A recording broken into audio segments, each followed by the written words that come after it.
your thoughts. What? What?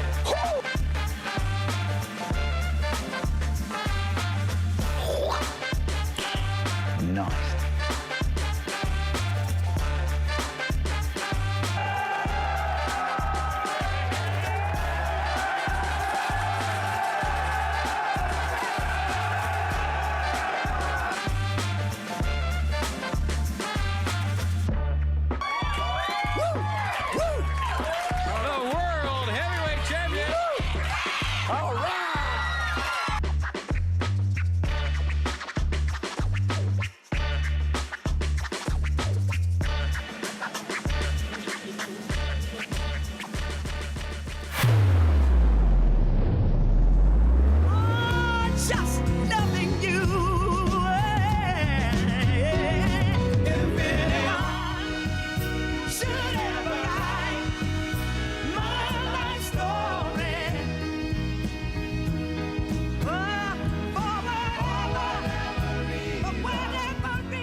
There you are.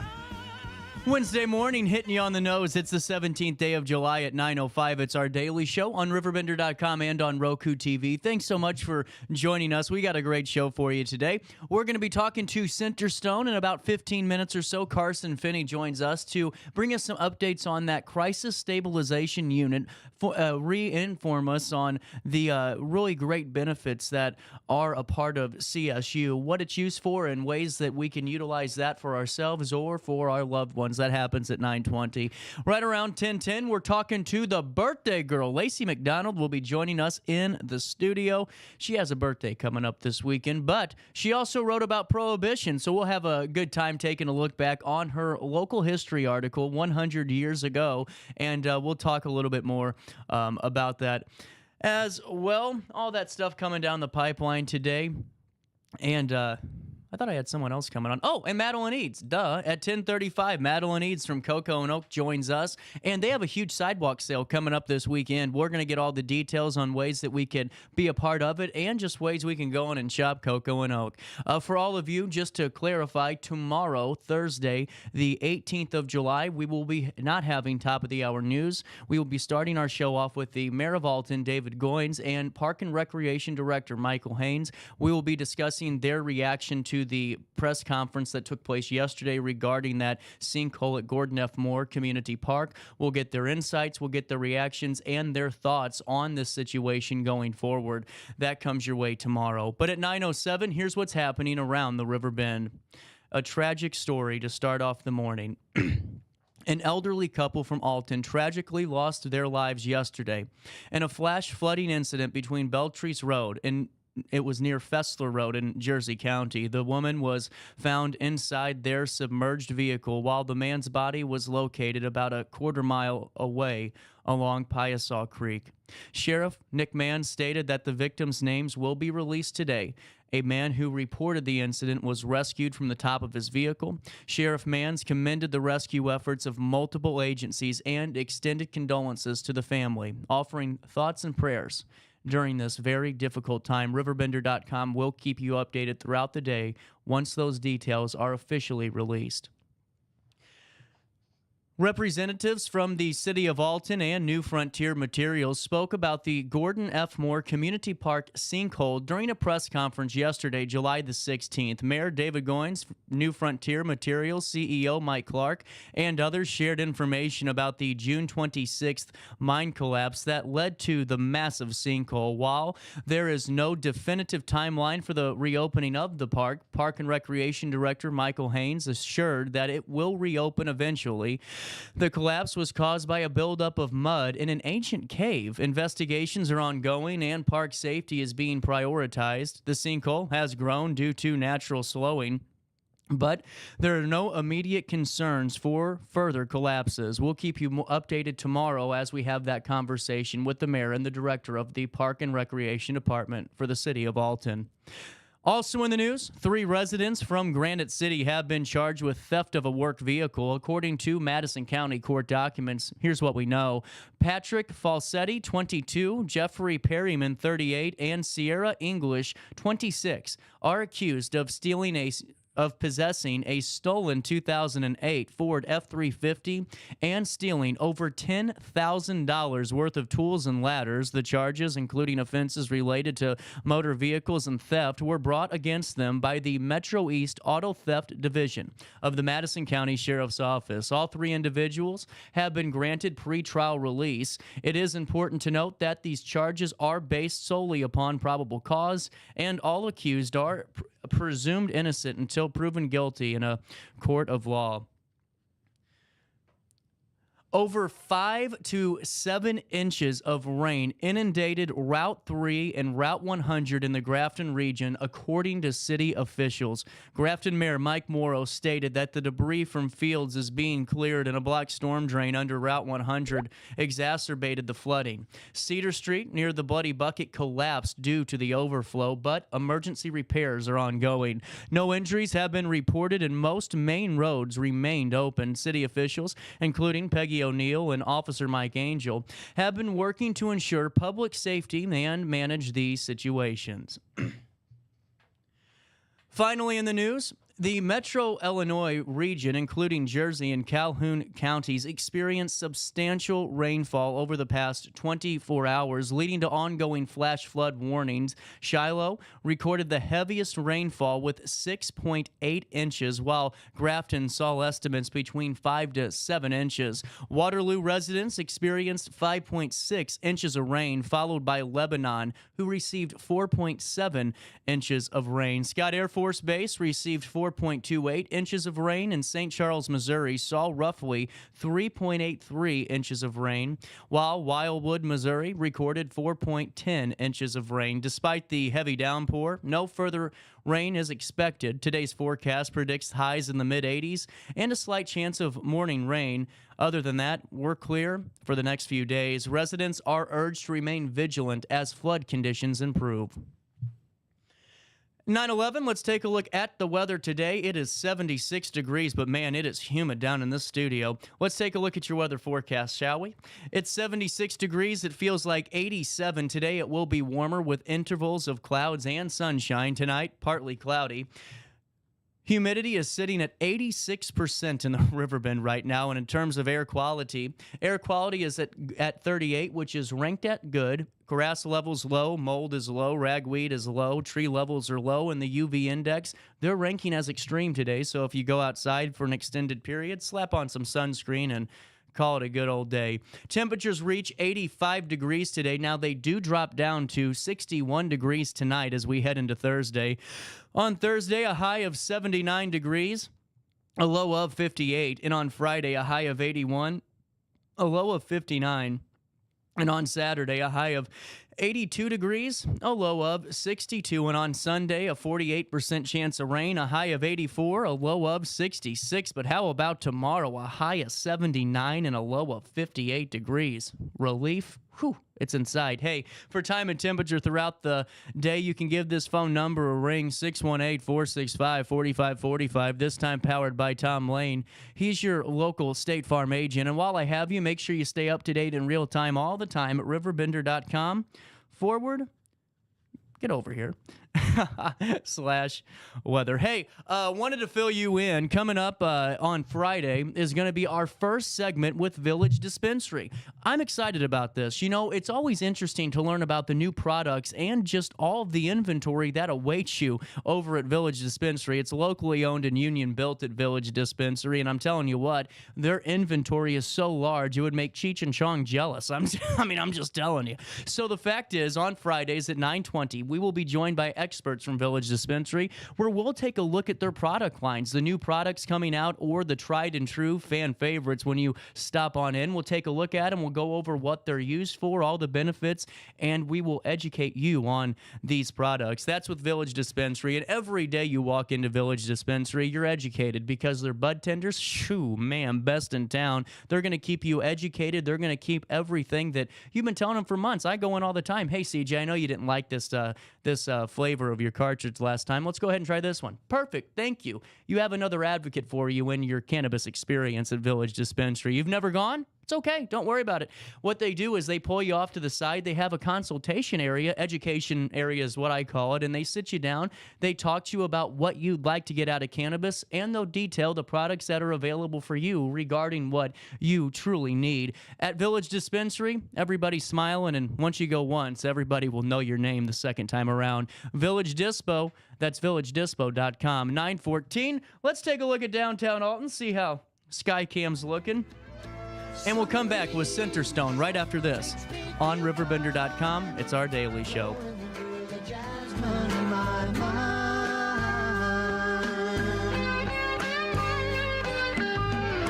Summer breeze makes me feel fine.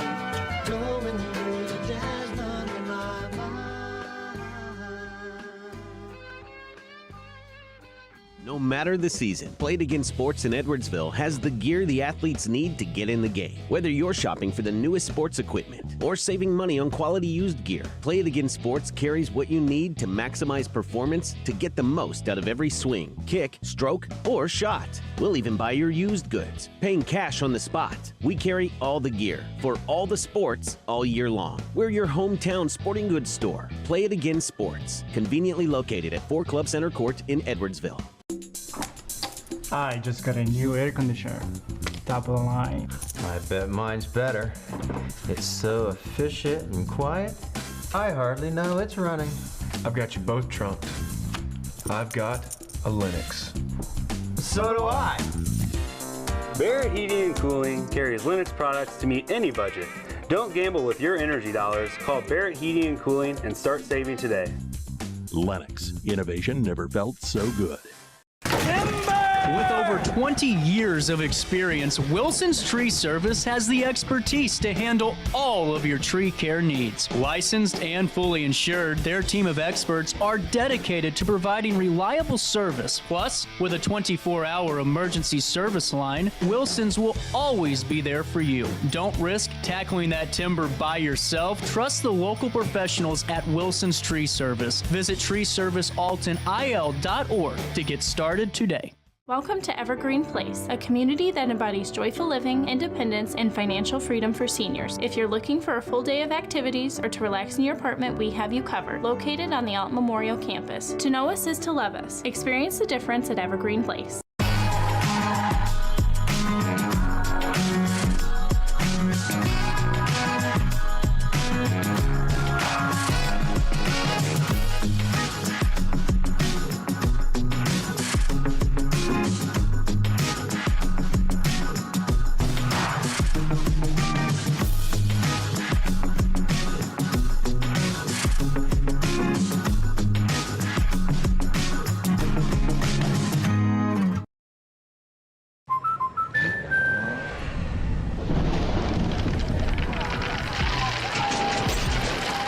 Life's better when you're under our roof. That's because our expert agents will make you feel totally protected with the right auto and home coverage at the right price. Also, you can enjoy the dreams you worked so hard to achieve. American Family Insurance. Since 1993, Sparks Junk Removal is always adapting to the needs of our clients. That is why we now offer weekly trash pickup for selected areas. Plus, we offer driveway-safe rubber-tired dumpster rental. Give us a call today at 618-781-1407 or visit us at sparksjunkremoval.net. Not sure if you've noticed, but those advertised prices from the other dealers are just a bunch of blah, blah, blah. At Roberts Motors, the advertised price is the price you pay. And that, my friend, is great news for you. Don't fall for their so-called incentives that will leave you banging your head against the wall. Go with Roberts Motors. Prices you can trust and people you will like. That's the Roberts Motors way. And trust me, it's the way to go. In the heart-pounding moments of the game, every move counts, just like in chiropractic care. Dr. Andrew Dykman of Rosewood Chiropractic champions this belief, supporting our teams in every drive and supporting his patients for nearly 20 years, offering affordable, compassionate, all-natural wellness care. Call 618-259-2676 or visit rosewoodchiropractic.com today. Welcome back to our daily show. Here's CJ.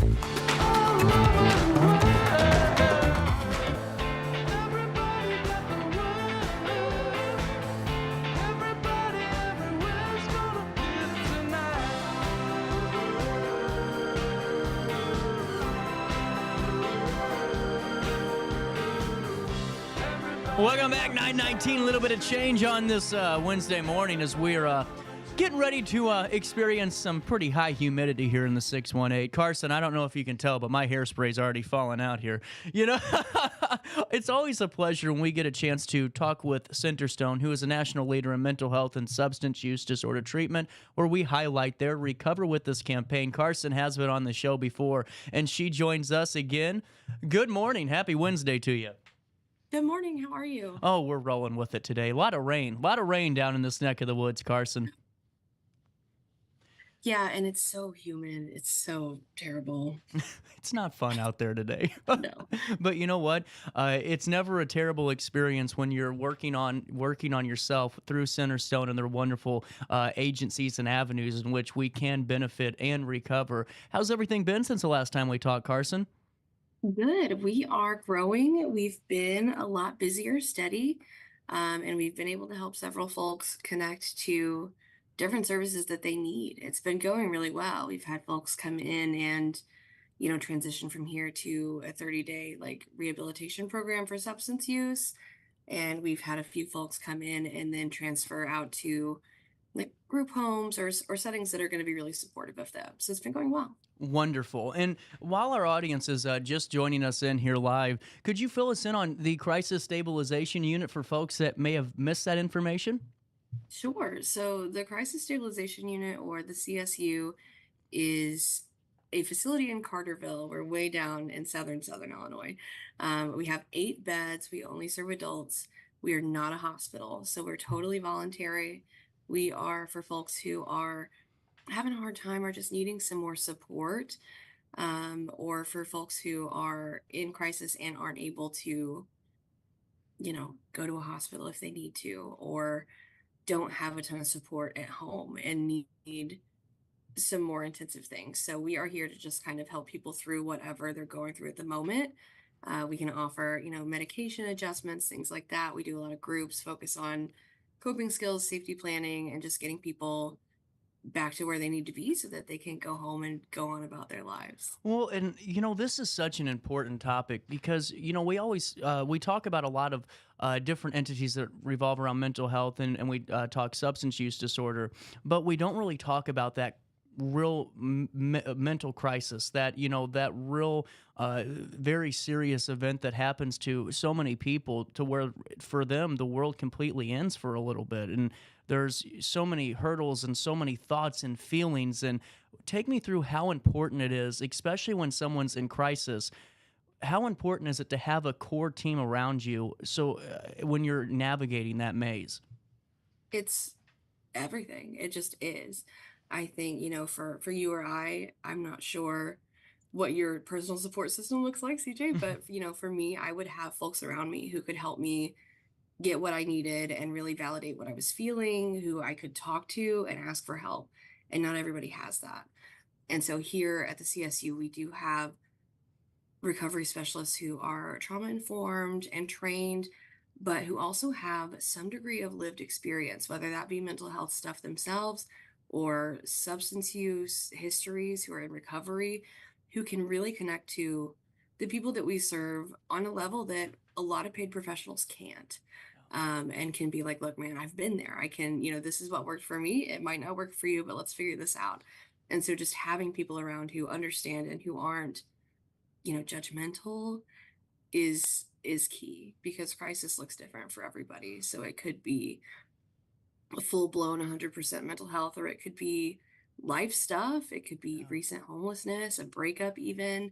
There are, different things for everybody that could really just send somebody kind of spinning. Well, and that's a really good point, because so many times we always just, we might just touch on, maybe our neighbor, our cousin, our best friend has a mental health crisis and a complete crisis standpoint. And we don't really, we just kind of assume as people sometimes, as a society, we just assume that it's drug related. We assume that it's something to do with maybe a schizophrenia. We assume these things. But, you just hit on something so elegantly that these things can happen on the spur of any situation. There's not a one size fits all for crisis. Can you elaborate on that a little more? Sure. And I think it really does look different. What I would consider a crisis would be very different than someone else. For me, it would be the sudden loss of income or even a sudden loss of childcare Hmm. would completely set me back. Things like that. And there are so many people who, especially those who have Medicaid, which is our primary client base, who don't have as good of access to healthcare, medical or mental health, and who can't get their medications refilled, and that could be enough too. If you can't afford to refill your meds, then what are we doing? And so I think that it could be very mental health based like that, or anything life related truly could get anybody at any time.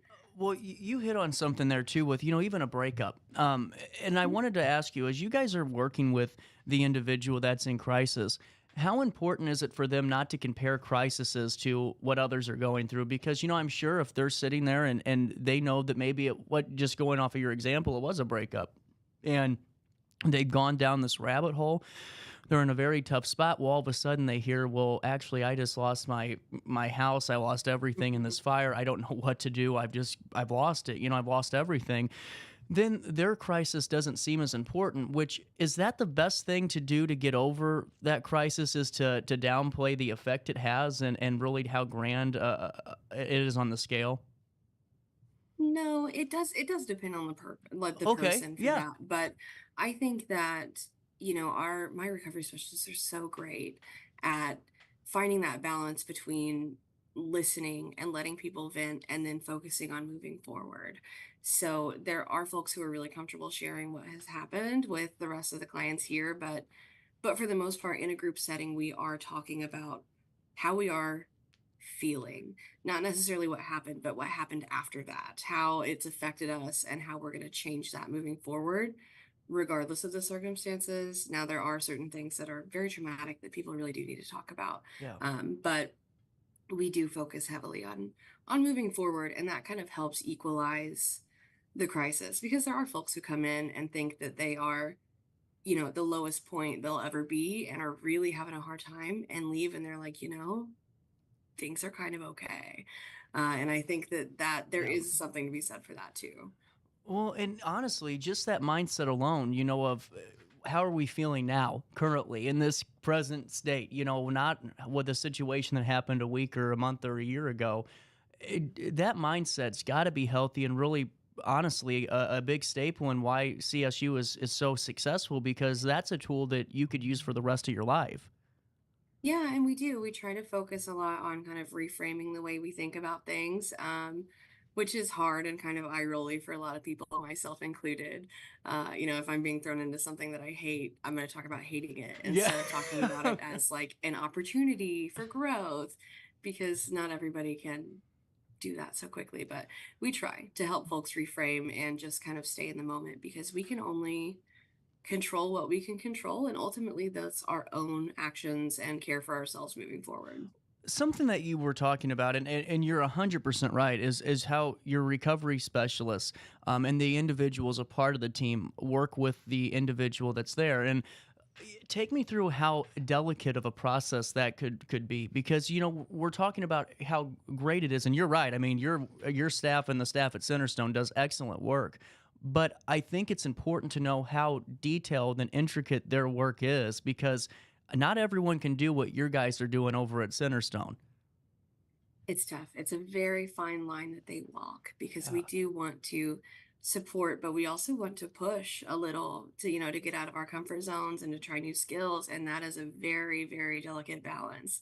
My guys over here do really well. And I think that one of the benefits of the CSU having so few clients at a time is that it really gives my recovery specialists the flexibility and the freedom to cater their material more towards who's here at the time. Um, we do have a set list of group topics, but within that header, there are so many things we could do. And there's so many things we do with the clients that are here.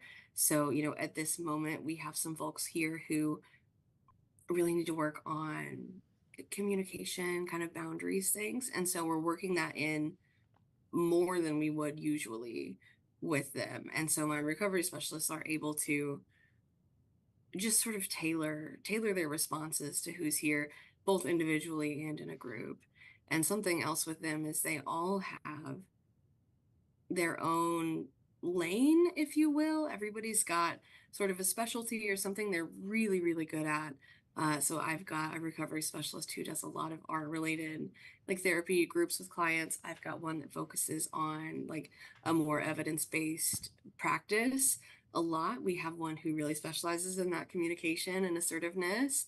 And I think that, they each build their own bonds with our clients and they each have something unique to bring to the table too.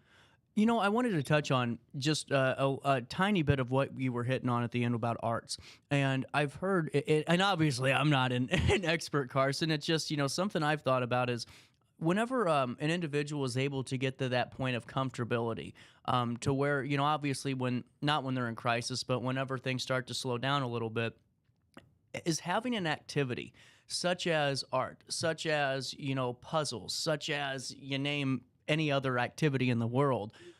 Is that an important step to maybe finding that mental health balance that so many are looking for?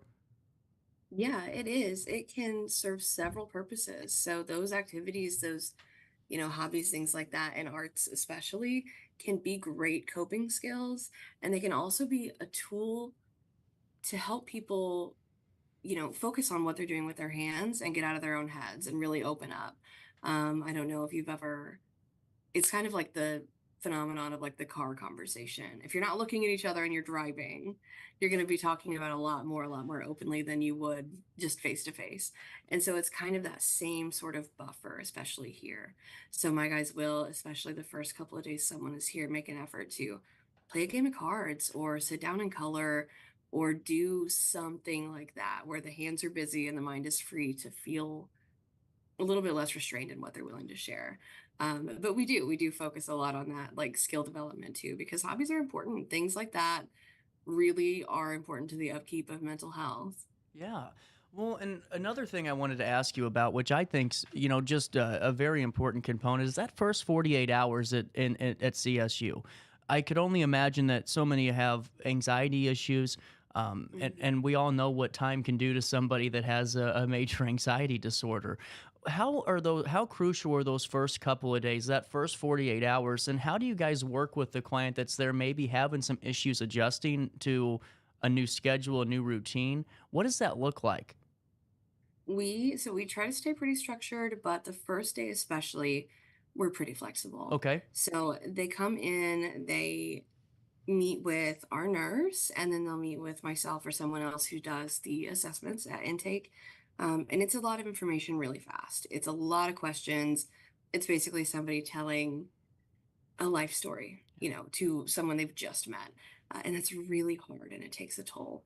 So we give lots of breaks that first day. We're very, very clear about our expectations, our rules. If you need a break, have it.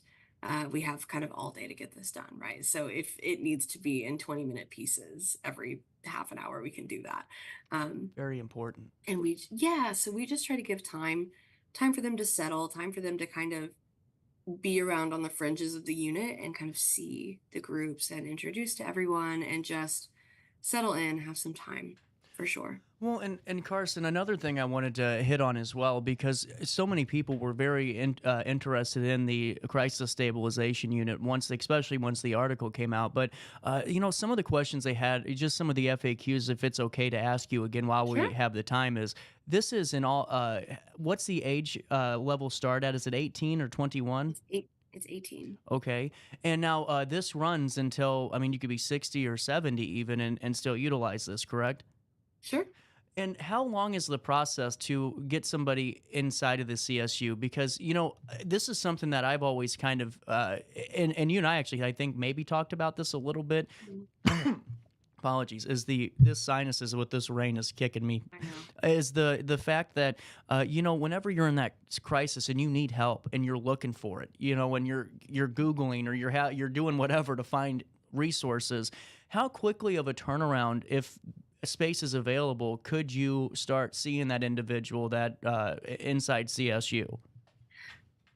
A lot of times, about half the time, it's same day. Wow. So if we get a call and we have enough staff here to get somebody in, we will do it as soon as we can. At maximum, it's usually 48 hours, maybe 72 if we're really slammed. Like everyone in this field, we are kind of short-staffed right now. And so we do have to sometimes make a decision between having enough staff to do, the groups and care for the folks that are here, or having the staff to do an admission. And usually the folks that are here kind of went out. So we will definitely make it happen within 48 hours, 98% of the time. To me, though, I mean, even when you said if there's space available as soon as we can, that's huge for somebody that, is going through the battle of a lifetime. And it's information where folks at home watching us, put that down in a book somewhere, because you all know of somebody, we all do, that is going through some type of journey. And if we could have that information, if they really need it, and say, hey, call CSU, we could really help them probably a long way. Now, Karsen, on top of that, a question for you that I kind of have, just for me personally, is how do I identify my own crisis? Because, if you're by yourself, you don't have that support system around you, how do you know truly what a crisis is? What's it look like? And, what's your advice to somebody that knows, man, something's wrong, something's not going right? What are some ways that we can identify that without maybe having that support system observing it for us? That's a great question. I don't ask very many of those. It can be really tough because it's human nature to do, I'm fine. This is fine. It's hard, but it's fine. And it's really hard. So I would look out for major changes in routines. If you're not able to make yourself get up and take a shower, and it's fine, but then tomorrow you do the same thing, and then tomorrow you do the same thing, or you're not sleeping well, you're not eating, at least at a baseline, at least a couple of things a day. Ignoring phone calls, can't make yourself take care of the things you need to do. And that happens to all of us. Sorry, I'm also having some sinus I get issues. it. No, it is a rough one out here in Illinois today. It's terrible. There are definitely periods for all of us where we kind of fall off a little bit and just need some time to get it back together. But if that's extended, if it's more often than usual, something about us as people is we know what things look like when it's going well. So, we know that this is what I'm usually capable of doing. Yep. And I think that comparing yourself to that, not in like a negative, judgmental way, but just like, this is not it. Yeah. Is a good way to kind of do that. And I would say to you, try so hard to not be afraid of reaching out for help. It's a big step to take yourself to an ER or to call 911 if you're just having some thoughts. It's hard for some people to do that. We do have a unit number that's always on. You can call us directly at any point if you can't quite take the step, to get to an ER and say, hey, I'm really not feeling well. Our mobile crisis team too is able to go out to people's homes.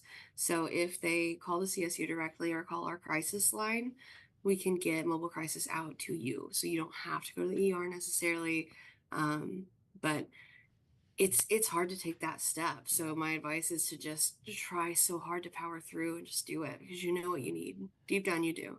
And this may sound like a silly follow-up question, but it's just one that kind of keeps coming to my mind just because of how my brain works. I'm someone that gets a bump on their arm and WebMDs it, and I've had brain tumors for 48 years, And whenever my question is a secondary follow-up, for the ones that maybe know that their habits, their routines change, maybe they haven't, picked up their house in a couple of weeks. Maybe, I haven't taken a shower in 3 or 4 days.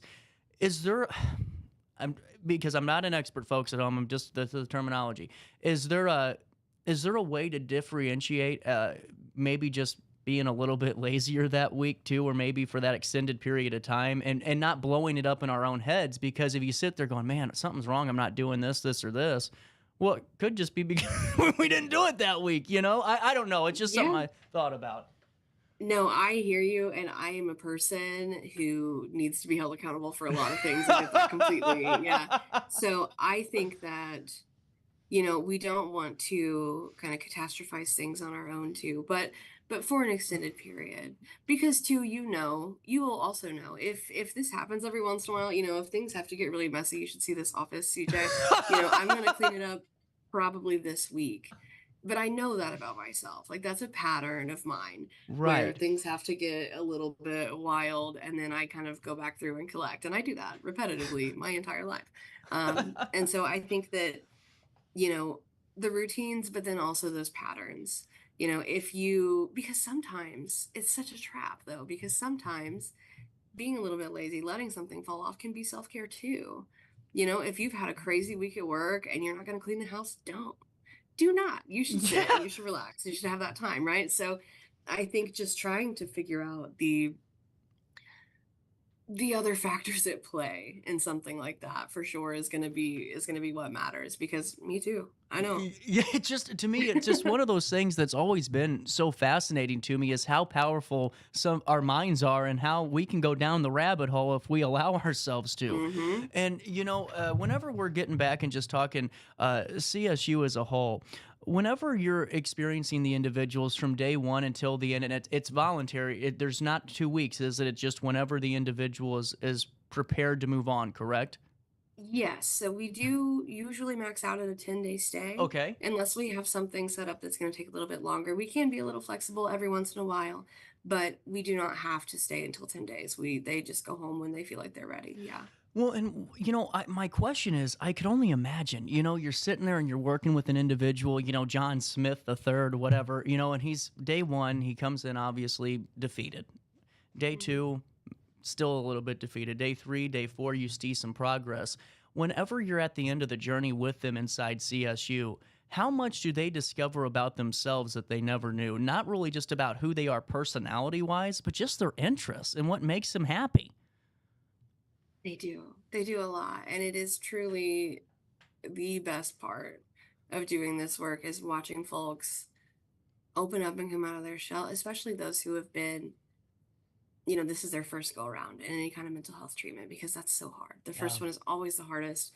And so people who come in and are just, so down on themselves, like, oh, I can't believe I'm even here. Like, this is just, and then they keep showing up and they put in the work and they start connecting with other folks who have maybe been around the block a few times, or maybe not, you never know who's here, and they start to make those connections and they start to connect the groups together and they start sort of building this bigger picture.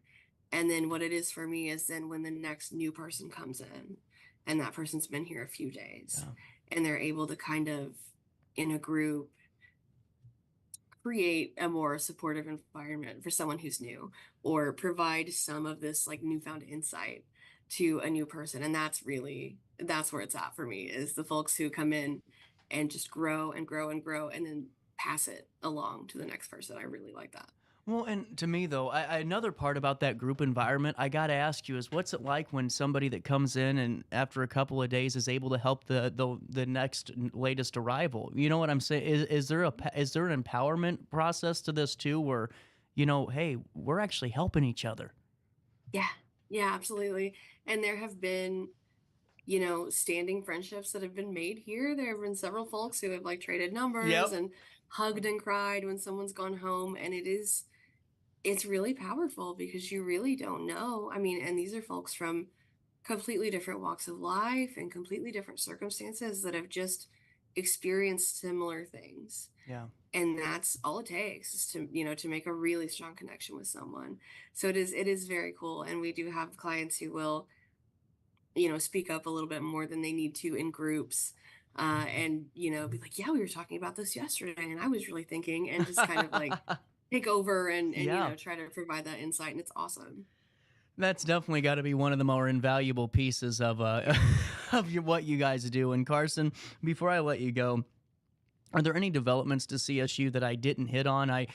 And folks at home, this is completely on the fly because we just kind of got on the Zoom and chatted because I didn't send you questions this time. No, that's okay. No, yeah, we are nothing major. We do have, so right now Centerstone's outpatient is a little limited, and so we are just having longer wait times with that.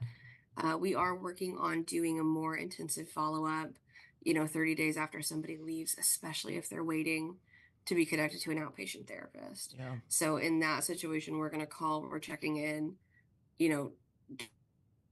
or if they feel like they need that, and doing a little bit more structured sessions. So we're almost doing telehealth with them once they leave, just to try to bridge that gap. Yeah. Because if you're at a point where you need something like the CSU and then you leave and there's no follow-up for whatever amount of time. Yes. Okay. That is not helpful. So yeah. Really cool. Well, Karsen, I always enjoy chatting with you. I'm glad that you joined me on the show again this Wednesday, and I hope all goes well and you have a great rest of your Wednesday, and hopefully your sinuses do better than mine are today. We're going to fight it, Karsen. We're going to figure this out together, CJ. Don't worry. Hey, folks. Thank you so much. No problem, Karsen. Seriously, thank you. Folks at home, are you looking for a fresh start on the road to recovery? Life free from addiction is possible, and it starts with Karsen and the great folks over at Centerstone. Centerstone's that national leader in mental health and substance abuse disorder treatment for people of all ages. With that commitment to delivering care that truly changes people's lives, their dedicated clinicians use evidence-based practices in those treatment programs, meaning the recovery care plan is developed for you based on the latest science. There's so many unknowns on the road to recovery, but one thing you can know for sure is that Karsen and Centerstone will be there for you every step of the way, be that constant guiding force as you're on this journey. Addiction can happen to anybody. It's 2024. We all know the stigma. It's getting destigmatized, but here's the good thing. I don't know if you know this, folks. Recovery can happen to anybody. So if you could, start working towards your recovery now, today, at recoverwithus.org. That's recoverwithus.org, or give Karsen a call at 1-877-HOPE-123. Karsen, good to see you.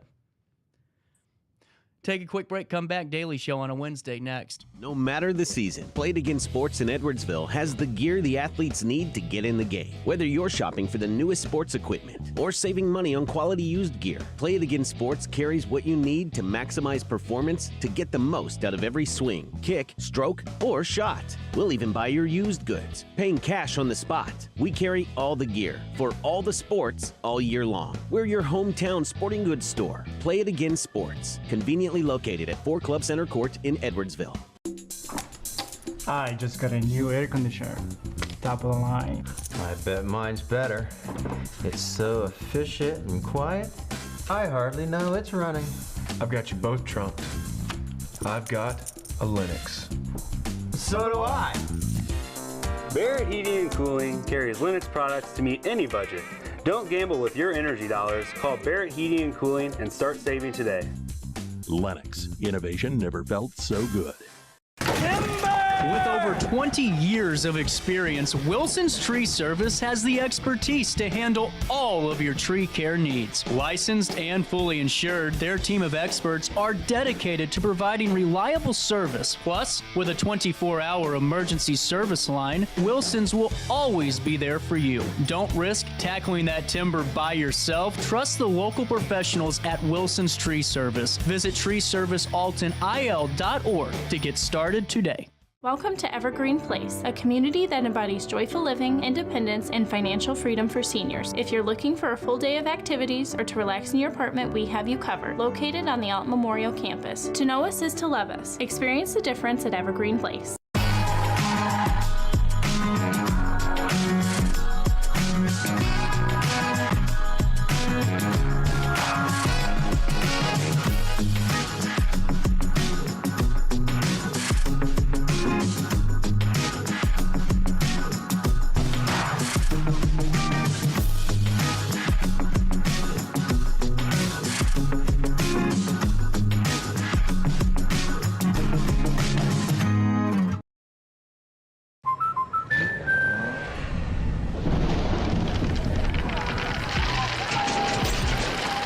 Life's better when you're under our roof. That's because our expert agents will make you feel totally protected with the right auto and home coverage at the right price. Also, you can enjoy the dreams you've worked so hard to achieve. American Family Insurance. Since 1993, Sparks Junk Removal is always adapting to the needs of our clients. That is why we now offer weekly trash pickup for selected areas. Plus, we offer driveway-safe rubber-tired dumpster rental. Give us a call today at 618-781-1407 or visit us at sparksjunkremoval.net. Not sure if you've noticed, but those advertised prices from the other dealers are just a bunch of blah, blah, blah. At Roberts Motors, the advertised price is the price you pay. And that, my friend, is great news for you. Don't fall for their so-called incentives that will leave you banging your head against the wall. Go with Roberts Motors. Prices you can trust and people you will like. That's the Roberts Motors way. And trust me, it's the way to go. In the heart-pounding moments of the game, every move counts, just like in chiropractic care. Dr. Andrew Dykman of Rosewood Chiropractic champions this belief, supporting our teams in every drive and supporting his patients for nearly 20 years, offering affordable, compassionate, all-natural wellness care. Call 618-259-2676 or visit rosewoodchiropractic.com today. Welcome back to our daily show. Here's CJ.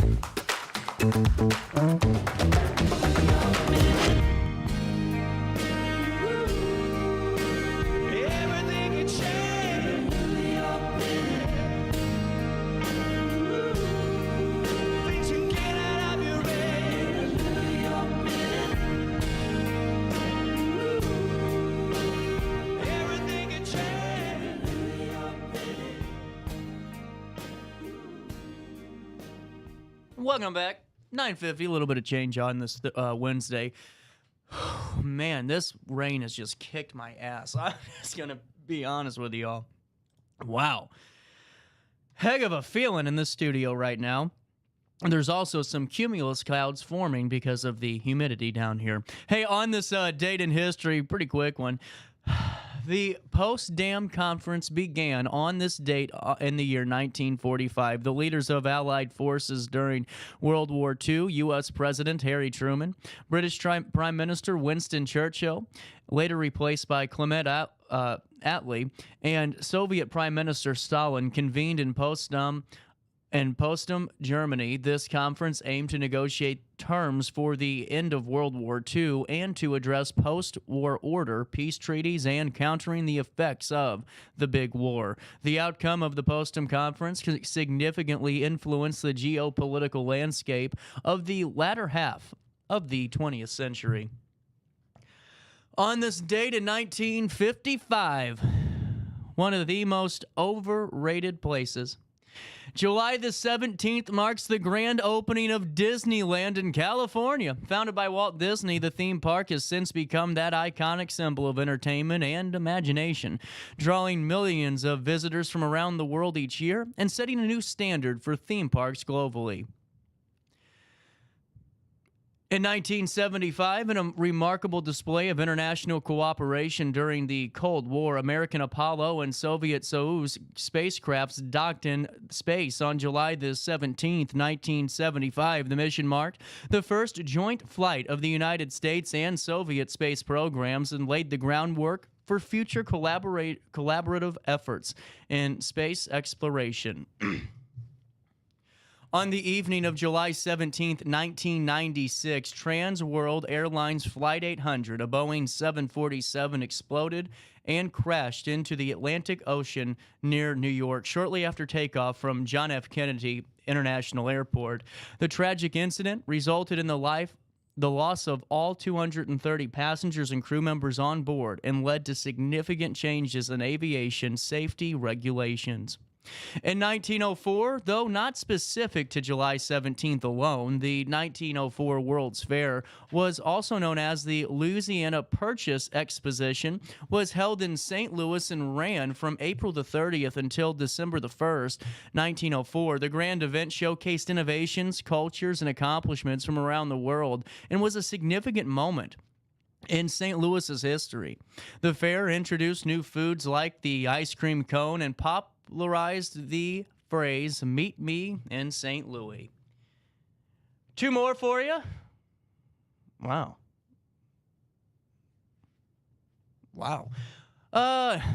In 1982, the museum at the base of the Gateway Arch, officially known as the Museum of Westward Expansion, was open to the public on this date in 1982.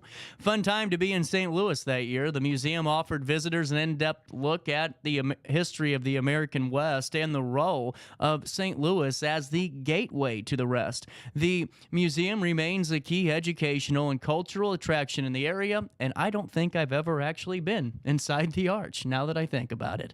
On this date in 2006, I got to double check this one because this is kind of early. On July the 17th, 2006, the St. Louis Cardinals clinched the National League Central Division title, marking a proud moment for the team. The victory, stepping stone towards the World Series win later that year, further cementing their legacy in the MLB. We'll be talking to Lacey McDonald in a couple of minutes about more of our local history, and we're going to talk about Prohibition 100 years ago. And we're going to get the latest truly on just the insights that she had in researching the piece, and we have a little bit of fun for Lacey. I believe so. Don't hold me to it today because man, this weather has just kicked my ass. I want to take you to Senior Services Plus. This is a fantastic story, and we want to give John Barnes a shout out for being a difference maker in our region. And here's how he is. He's a driver for Senior Services Plus in Alton and was confronted with a life-threatening allergic reaction scenario one June morning. While transporting a group of foster grandparents to their assigned site, one of his passengers began eating peanuts, unaware that another passenger had a severe nut allergy. Barnes' swift actions ensured the passenger's safety, highlighting the critical importance of anaphylaxis awareness and preparedness. Anaphylaxis, as defined by the Mayo Clinic, is severe, life-threatening allergic reaction. It can happen seconds or minutes after you're exposed to something you're allergic to. Peanuts or bee stings are examples. In anaphylaxis, the immune system releases a flood of chemicals that can cause the body to go into shock. Blood pressure drops suddenly, the airways narrow, blocking your breathing. The pulse may be fast and weak, and you may have a skin rash. You may also get nauseous and vomit. Anaphylaxis needs to be treated right away with an injection. If it isn't treated right away, it can be deadly. Barnes' experience underscores the significance of training and preparedness in handling such emergencies. SSP has taken proactive steps to educate and equip its transportation staff to manage potential anaphylactic reactions effectively. The incident serves as a poignant reminder of the unpredictable nature of allergies and the vital need for immediate response mechanisms. The organization's transportation program is designed to ensure the safety and well-being of its passengers, particularly those who are vulnerable, such as the elderly. By prioritizing training and awareness, SSP aims to mitigate risks associated with severe allergic reactions. This approach not only protects passengers, but also empowers drivers like Barnes to act decisively in critical situations. Barnes' quick thinking and preventative measures implemented by SSP highlight this importance of anaphylaxis awareness. In emergency situation, every second counts, and being prepared can make the difference between life and death. And just a big shout out for being that difference maker on that fateful June morning, and just really being just handling it really well. That's John Barnes, the difference maker for the Riverbend region, a driver for Senior Services Plus in Alton. Another good steward of our region is Hainer Library. At Hainer Library, you can unlock the door to a lot. And I hate to sound kind of, a little bit boring with the vocabulary, but that's seriously all I can say is it's a lot. When you walk into Hainer Library with your library card, you unlock the door to everything. The door to adventure, the door to knowing, the door to research, the door to your genealogy and your family's genealogical history. So much. Events, seed libraries, the library of things, the ad-free, for free streaming with Biblio Plus, the Creative Bug app where you can download for free that app and unlock thousands and thousands of crafts and all this unique opportunities. The speaking engagements are out of this world. You know, not every library is capable of doing what Hainer does. And you know what I think's cool is each and every month there's something new, there's something unique to Hainer, and that's why I encourage you to get that library card by going to HainerLibrary.org. HainerLibrary.org. Click on the How Do I tab. After that, click on the Get a Library Card. After that, click on it again and put your address in, and you're good to go. You just got to stop by the Hainer Library location in downtown Alton, pick up your card, and you unlock the door to everything as well. That's HainerLibrary.org, HainerLibrary.org, and join the executive director and myself, Mary Cordes, on the first and last, well, she's Mary Cordes, I'm CJ Nasello, on the first and last Monday of the month at 10:35, where we go beyond the shelves with our public institution.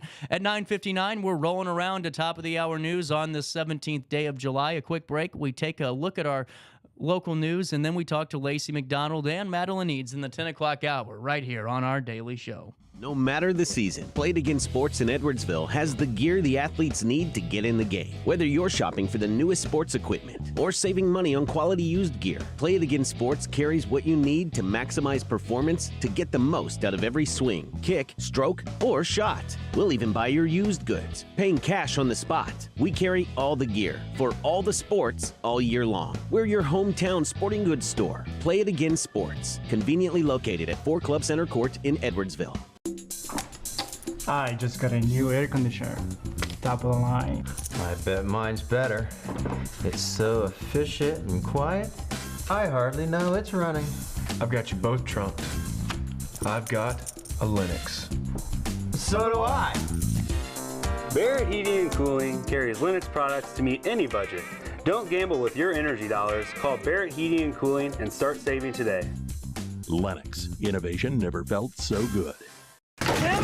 With over 20 years of experience, Wilson's Tree Service has the expertise to handle all of your tree care needs. Licensed and fully insured, their team of experts are dedicated to providing reliable service. Plus, with a 24-hour emergency service line, Wilson's will always be there for you. Don't risk tackling that timber by yourself. Trust the local professionals at Wilson's Tree Service. Visit treeservicealtonil.org to get started today.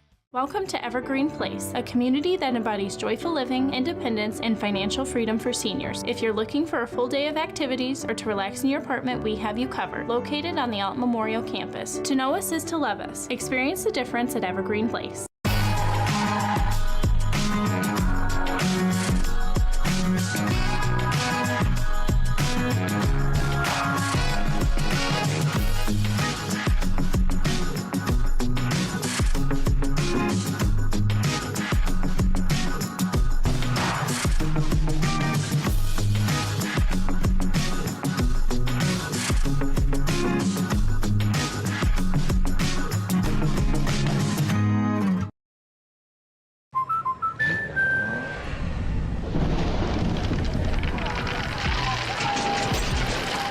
Life's better when you're under our roof.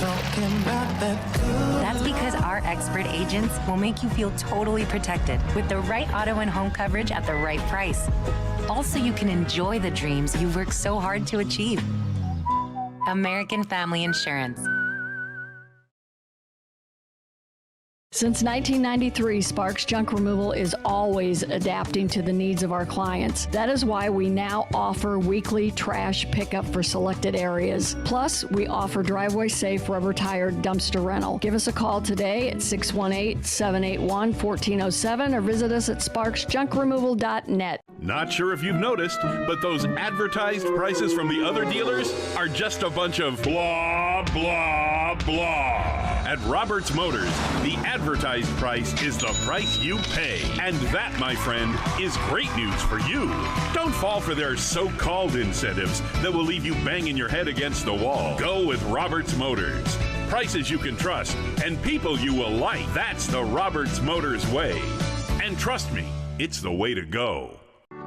In the heart-pounding moments of the game, every move counts, just like in chiropractic care. Dr. Andrew Dykman of Rosewood Chiropractic champions this belief, supporting our teams in every drive and supporting his patients for nearly 20 years, offering affordable, compassionate, all-natural wellness care. Call 618-259-2676 or visit rosewoodchiropractic.com today. Welcome back to our daily show. Here's CJ.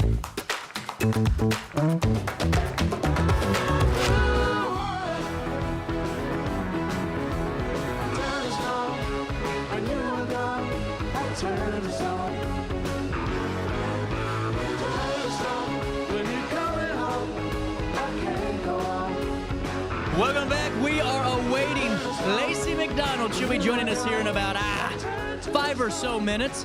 We're going to be talking about her latest RiverBender.com article, The Prohibition Here Locally 100 Years Ago. We'll take to go right through the ringer and get all the details and have some fun. But while we're waiting for Lacey at 10:04, here's what's happening around the River Bend. Make sure you sign up for that daily email update. You can join myself and 70,000 people in the know each and every day of the work week and on Saturdays with Around the River Bend.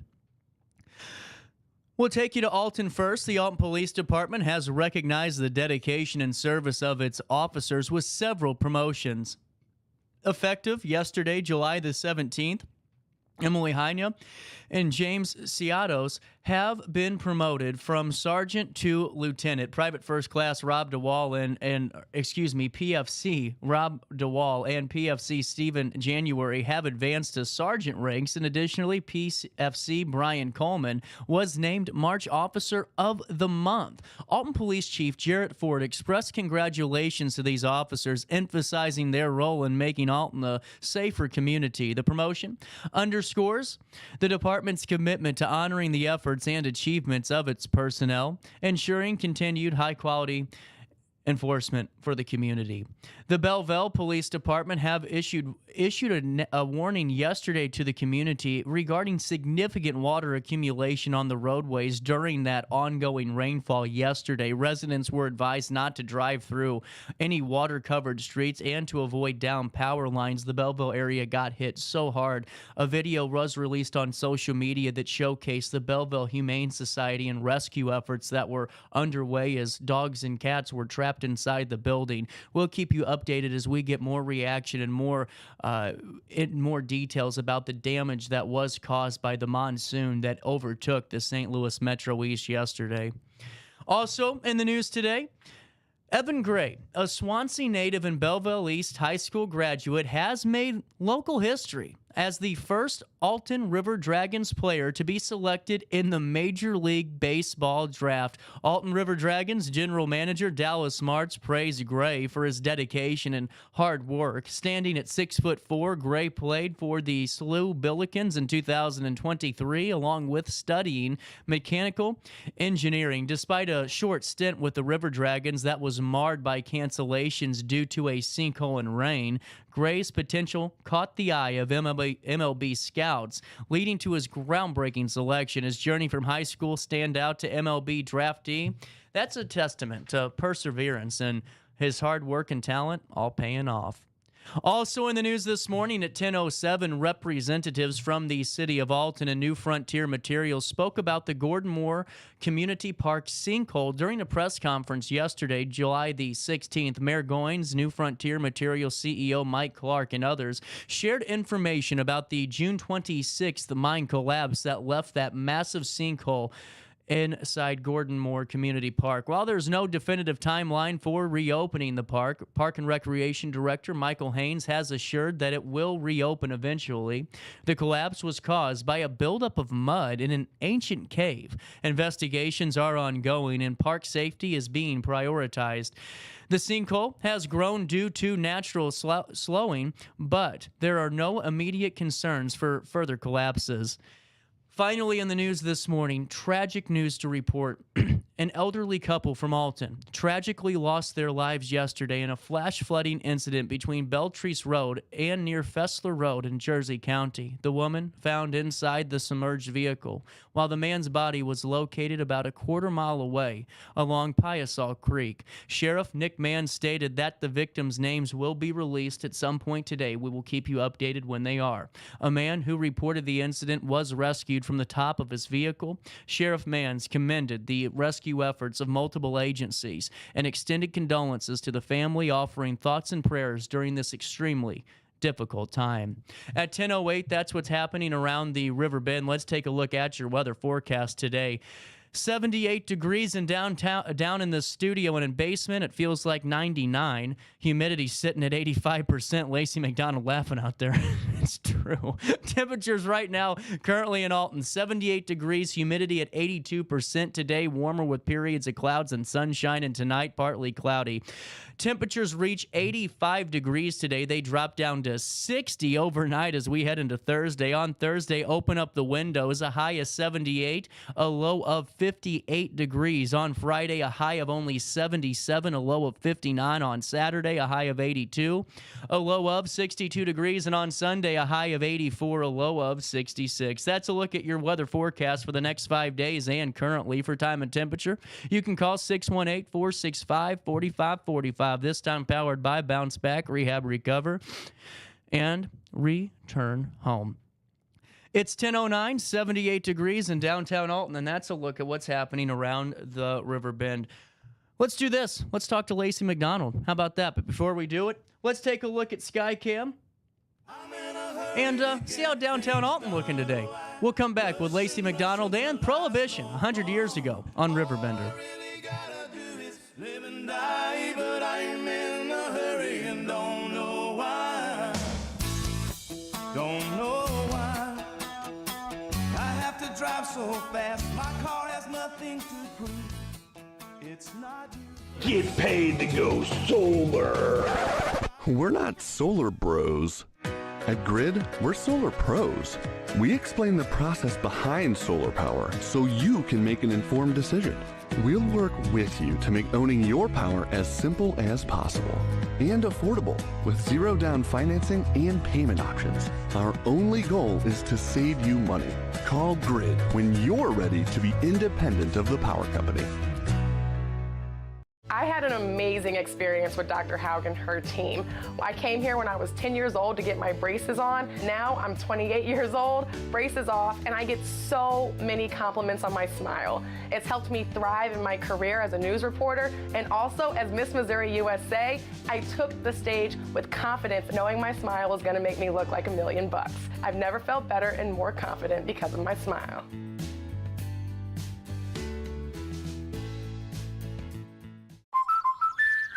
Life's better when you're under the American Family Insurance roof because they know your house is home base for their dreams. Whether it's a kid like me aiming for the big leagues, ready, future rocket scientist, or a budding prima ballerina.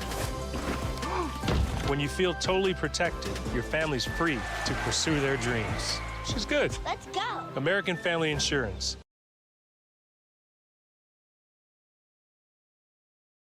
No matter the season, Play It Again Sports in Edwardsville has the gear the athletes need to get in the game. Whether you're shopping for the newest sports equipment or saving money on quality used gear, Play It Again Sports carries what you need to maximize performance to get the most out of every swing, kick, stroke, or shot. We'll even buy your used goods, paying cash on the spot. We carry all the gear for all the sports all year long. We're your hometown sporting goods store. Play It Again Sports, conveniently located at 4 Club Center Court in Edwardsville.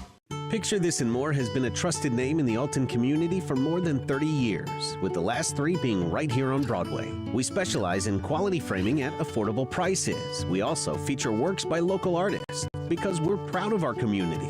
If you have valued treasures to display and preserve, we're sure to have the perfect fit with our large selection of custom framing and display options. Whatever color, shape, or size, Picture This and More has the look you need. Stop by today and let us help you with your next project. You're listening to Our Daily Show with CJ Nasello on RiverBender.com. If I had 2 dozen roses and an old bottle of wine, if I really could have hung the moon, would it change your mind? If I could cry a little harder and get a little less sleep at night. The prohibition didn't exist over the weekend or last night, I can tell you that much, but it did exist 100 years ago. Yeah, Lacey for a McDonald, while. you have a birthday coming up. I do. And 25? Yes, I'm turning 25. Well, you know that I'm always one for surprises. We had to surprise you a little bit. Donnie, sit down, man. How are we doing? I just talked to you, what, Saturday? This is good because he knows more probably about Prohibition than I do. Well, we're not talking about Prohibition. No, we were talking about Lacey McDonald and your contributions today. I kind of had to throw this out on a surprise for you. Slide this microphone back over in the middle here. Oh, that's why it was in the middle. So, well, you know, things happen. And we were talking, and John Lindsay and I were the other day, and Don and I were just about really, I don't think the public and community know how much research you've been doing the last couple of years and how much you've been able to discover. You want to fill us in, Don? Well, she's an actual treasure. And I mean that. And happy birthday this weekend. Thank you. And I'm turning 40. I don't look really old for 25. Just putting that out there. To put things in perspective, I was 70 last weekend, so no, you got a ways to go. No, we've got several people here in town that really enjoy history, and they like working on it. And I got to learn from some really great people, Charlotte Stetson and Charlotte Johnson and Judy Hoffman. But Lacey brings a different point of view because she's really not a native, and it really helps us because we think we know what we're doing, and then she straightens us all out, and that's just kind of puts things in the right perspective. But she's also got a very good talent for being inclusive. The display we did at the train station is probably the best example. And Lacey was primarily the one responsible for this, but you know, business is usually typical old white dudes. Right. And she was kind of our conscience in a way. She made sure that we included people. And did a very good job of it. Women and blacks were very well represented in the display, and again, this is her point of view, which helps us a lot. We're kind of the old guard historians, and what she's done with what she's got is incredible. The digitization of all the photographs and all the telegraphs, and all kinds of other stuff, and we're just kind of getting started anyway. I got a massive stuff to give her too. So. Oh yeah. Like, do you have any storage space? Yeah. How full is your office right now? How many boxes can you take this week? Well, Lacey, when did you come into town? I started working at Hainer in February of 2012, which is right after I moved here. And where'd you move from? I moved from Champaign. I just finished my master's degree at the University of Illinois. So Did you know at the time about the truly rich history that was around Alton, or is it something that you kind of stumbled into? Sort of. Okay.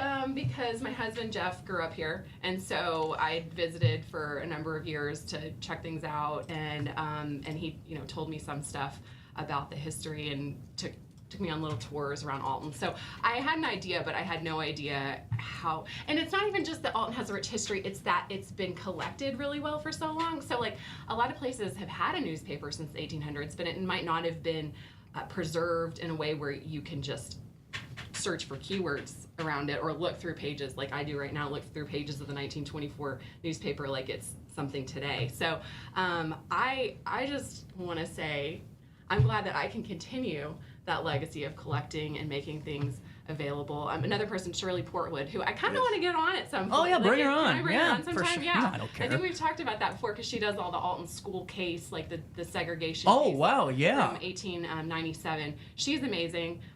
Charlotte Stetson, Charlotte Johnson, working with John Lindsay. There have been so many people that have been very, very generous. Judy Hoffman, before she died too, I miss her all the time, have been very generous with their work. No one has ever made me feel like I was encroaching. Everyone has just been so welcoming and so open to my ideas on things. And so the support that I've had has been incredible, because it really does feel like I get to carry on this legacy, and everybody's really excited about that. And it would be something that, people could feel very protective of. And I haven't had that feeling at all. It's been really open. Don, you've done this for quite a bit with research and putting projects together, and you hit on something I think is very important, is the difference of perspectives, and to have those different perspectives and opinions.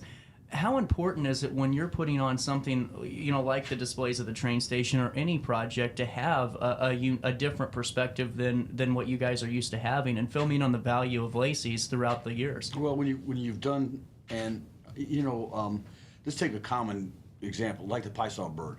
It's been done over and over and over again. Not always correctly, but it's been done quite a bit. You tend to get kind of in a, maybe rut might not be the right word, but you kind of go with the flow after a while. You get in a box. When we get involved in something, the research gets a little deeper, and it gets the perspective gets a little deeper and broader, because of, again, we've heard it, but Lacey has it, and it does make a big difference. And she's a very good writer, thank God. That's one great thing about growing up and working across the street from the Telegraph. Every time I wrote something, I'd take it over and give it to Steve or Charlotte, and they'd pencil it for me, which is very helpful, Yeah. I learned the value of not using commas real early. But it's fun, and it's also fascinating. There's a whole lot of things we haven't even touched yet, and some things that we could really do better. We need to probably revisit the Lincoln Heritage Trail that we did. That was kind of before you. That was before me, yeah. But same type of structured thing. But it's been done now for probably 20 years or something like that, and it probably, at least we need to check and make sure everything's in good shape. It's just things get done, and then, like the one downtown, there's a Barker across from the Franklin House. It's been moved 5 or 6 times during all the construction processes down there, and for a while it wasn't even there. We had to go looking for the doggone thing. So, but it's and the library continues to, enhance its collection. The things that are digitized you have access to online now are. It used to be you had to go down, look at the city directories and see which building was in which location over a period of time. It's a good research tool. You can go back, like what was Cat Daddy's before it was Cat Daddy's, or whatever. Like we were there for the party this weekend. That was the very first question I got asked when I walked over there was, what was here in the open space where the building burned that used to be next door, Well, you can go to the library and go through the city directories. Now they're digitized. Right. So you can go to it online. And this is what she's brought to us, and it really helps a lot when research is so much quicker now than it used to be. I couldn't even imagine, seriously, man. No. How many people have reached out that you both know that maybe they were doing their own family research and they were looking at things happening locally? Have you had some feedback about the digitization of files and how imperative it was? Oh, yeah. Wow. We've gotten, and it's also made it easier for people to figure out what we have. Yeah. So now you do a Google search for something like a building in Alton, or the Paisaw bird is a good example. We had the Chicago PBS station get in touch with us a couple years ago to get Paisaw bird photos, historical photos, and they had found it through our website, and then were able to contact me, and I could see what else we had that wasn't available yet. Because Don and Charlotte Stetson, about 15 years ago, digitized around 6,000 photos from the Telegraph collection, and we now have gotten all of those up on our Illinois Digital Archives collection, so you can just look at all of them, search them, download them for public or for private use, and then you can get permission from the Telegraph to publish them, or like for PBS to use them on their show. And we have, and this thanks to Don, paying the people that were pulling stuff out of the Telegraph building when it was after it was sold and Hearst was taking stuff out. We have about 100,000 negatives that were in cabinets. Oh my that gosh. The library has since gotten digitized. So I have access to those, and my staff member George, pretty much every hour he works at the library, he's there about 9 hours a week, goes through the physical negatives and transcribes what's ever on them onto the digital file so that we can search for them. So if you don't find something in our online collection, you can contact me and I'll see if we have it kind of in the back end before Put it's it all out. the way put out and there. families can also do this from home in New England or in California because it's online now, and they're granted access, and it works real well. People are really excited. I get calls all the time. Somebody said I should call you. Okay, I'm honored, but you need to call there. 462-0677, I like that you Push have number it 4. Well, something important to highlight on this too is the fact that not a lot of communities have the database that you guys have developed through the years, and it's a very special treat for all of us to know. I mean, we really are versed in our history. We have a lot of documents. We have all this saved. Well, we're very fortunate because we have a taxing district that supports this history. Yep. When you have a Macoupin County Historical Society in Carlinville, it's a club more or less, and they've raised their own funds, and they're not. But these people have a responsibility as a taxing body to their constituents, which is a different relationship. It's a little bit more official, and the difference is dramatic. I mean, I did some research up in Carrollton and Carlinville on Stephen Colbert's ancestors for Henry Louis Gates' program on Channel 9, which he never paid me for. Tough world we live. We found some pretty neat documents.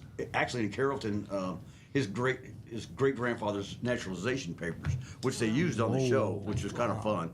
But it was tedious. And when I was doing the research on the prison, which is kind of really got this big ball started, John Miller from the Telegraph held a meeting down at the council chambers and said, we need minor history. We're not doing a good job of using our history as a magnet for tourism. Right. Which was correct at the time. It was very poorly done. And I got very interested in the prisons. I spent 2.5 years on and off in front of the microfilm machine transcribing the prison records. There's 13,000 lines with about 9 columns in it. It took a little while. Oh, man. But, there's better ways to do that now. What a testament, though, to how important that digitization is, though. It's huge. And it's also, you don't have to know what's there like you did before. I mean, I remember once I can't remember what I was looking for exactly, but the Telegraph, during WPA, they digitized all the newspapers. They had people come in, they put them on index cards. They indexed all the newspapers. What did I say? Digitized. I said they indexed them, I'm sorry. And there were, 4 or 5 orange books that you could go through. But the way they were categorized, it was really kind of a jigsaw puzzle to figure out what category you were looking for to find what you wanted. I don't remember what it was, but on the left-hand side of the page, here's this article about George Huber's wife was killed by a train at the glassworks. It was my grandfather's first wife. I thought she had died in the flu epidemic. But she was struck by a train picking up her first paycheck down at, Oh, man. And it got even deeper because the person that took her there was my best friend's grandmother. I mean, it's a small town. Yeah. That was one of those, you just, by chance, I stumbled onto it because I was looking for something else. You don't have to do that anymore. You just type in Huber, and there it is, And you may have to do it more than once. It's not, it's not ideal when it comes, you're not going to get everything right up front every time, but if you're diligent, you'll find it. Well, and we still use those indexes that the WPA did. Wow. And we've digitized them. So now I can it's more than 1,000 pages. All put together with all the books put together because I put them all together. And so you can go onto that document on archive.org, which we've uploaded, and then just type in a word and it does a word search. Most of what I do is to make things easier for myself, and then it works out because it makes things easier for everyone else too. Well, and obituaries are a godsend when it comes to people doing their ancestry, because it paints your whole life all at once, and at least it gives you some names you can then key off of, and go elsewhere. And before, finding an obituary was not easy, You know, it is now. We were just talking about that a couple of weeks ago because we had an individual call the building, and the individual was pretty upset because they didn't have a lot of answers, and they were trying to put pieces together. What do you think I did? Tell her to call Lacey. Yes. And, you know, were you able to at least help her start the process? What we try to do, because the person that she was looking for either didn't die in Alton or died in Alton before we have consistent newspapers. Like, it was like, it might have been like 1860 or something. And so then it's, you know, we might have the Tuesday edition, but we don't have the Friday edition. So I couldn't find what she was looking for, but I always try to send you to the next place. So I know that I gave her a next place to look, some alternate things to look for, some different names. So even if we don't find the exact thing people are looking for, we try to give you something. And that's huge, though. I mean, it's just the fact that you know that you have a body that is willing to help you discover your family's history a little bit more. Now, you guys have worked on a couple of projects over the years. Which one is the favorite? Is it the train station? Is there a certain project you two kind of hold near and dear? Thanks to the graphic artists. I mean, let's give due where due. Yeah. Right. When Lacey was rather busy the day that they dedicated the train station, she was having her second child. Baby. I called the mayor's office from the hospital, and I said, I'm not going to make it to the dedication. I was upset, too, because Dick Durbin was going to be there, and I was excited about seeing I got to see it a week beforehand, and my son was born 11 days early. He was fine, but so I literally, the night before, had been like, this baby can come after tomorrow and we'll be good. And then midnight, I was at Alton Memorial Hospital. So, but when we walked in the room, John and I walked in, I said, damn, John, we did that. I mean, because they gave us 20 days. Mm-hmm. Wow. 20 days. And we compiled all these photographs and all this information, created a timeline, which you can see out the train station. But the graphic artist did a marvelous job with it. I mean, I can write and I can research, but I don't have a creative bone in my body. That's not me, you know. But these guys did a marvelous job. It's really nice. It's the most visible and the most striking of all. You know, everything else is sort of in pamphlet form, and you got to go around and find things. But in this case, it's there, and it's pretty neat. Man, that's cool. Lacey, any thoughts? Is it the train station for you too? Oh my gosh, there have been so many really amazing things. Like every time I'm like, this. Like the Newton gravestone dedication was really, really special to me. That's another one where it's permanent. Like a lot of what we do is really cool, but it's not like a permanent monument. And the train station is like that. The Newton gravestone is like that, where we had these really important people who was the first black graduate of Alton High, and his wife, who was the founder of the St. Louis Colored Orphans Home, were just in the cemetery with no marker. And Don and I, went out. Don helped him figure out where they were. We got that stone put in. We did the dedication. That's right. Okay, I remember interviewing you about that. That's incredible. So that one, it feels really special to me too. So like figuring out who's missing is a big part of what we've done in a lot of the projects we've worked on. And that's how you have a more full picture of who lived in Alton and what they contributed. Man, you know what? I was telling Lacey this. You know, for being historians, you guys are hella the FBI agents. You guys are to find some of this information, because I really don't know how some of this comes together. It's a lot of reading and a lot of putting the pieces together. Now, Lacey, we've been talking for 20 minutes, and I have not asked you about your article. Would you like to fill Donnie in on what you wrote about this week? Prohibition! So what was it like 100 years ago? Gosh. Well, my favorite thing about that, Prohibition was a violent time. There was a lot going on that wasn't good, but there were also a lot of kind of ridiculous stories around Prohibition. Like, one of the things I talked about was people, the police, trying to prove that places were selling alcohol, but they would come into an establishment and the guy in charge of the booze pitcher would just pour it down the drain. I mean, you could be like looking them in the eye and just pouring it down the drain, and they're like, well, guess we can't arrest anyone because there's no booze here. So this Officer Dwyer was in this article. He got into a struggle with the guy that was guarding the pitcher, and then they smashed it in the struggle, and the contents spilled, so they couldn't use it as evidence. Like, that was that. And then this same guy, it's not an article, but he got bitten by a dog 2 weeks later. Like, being an Officer Dwyer in 1924 was not a good thing. But it was stuff like that. And I should say this too. The Alton Odyssey tours have a prohibition tour right now, and they have a lot. They've used a lot of our research, found some more stuff, and they're doing a pretty cool prohibition tour around Alton. So they've got some of the more serious stories and some of the more kind of ridiculous. And this is one that's hard to research for two reasons. Well, taverns in Alton are hard to research. Paul Cowsley's sister was killed by a drunk driver.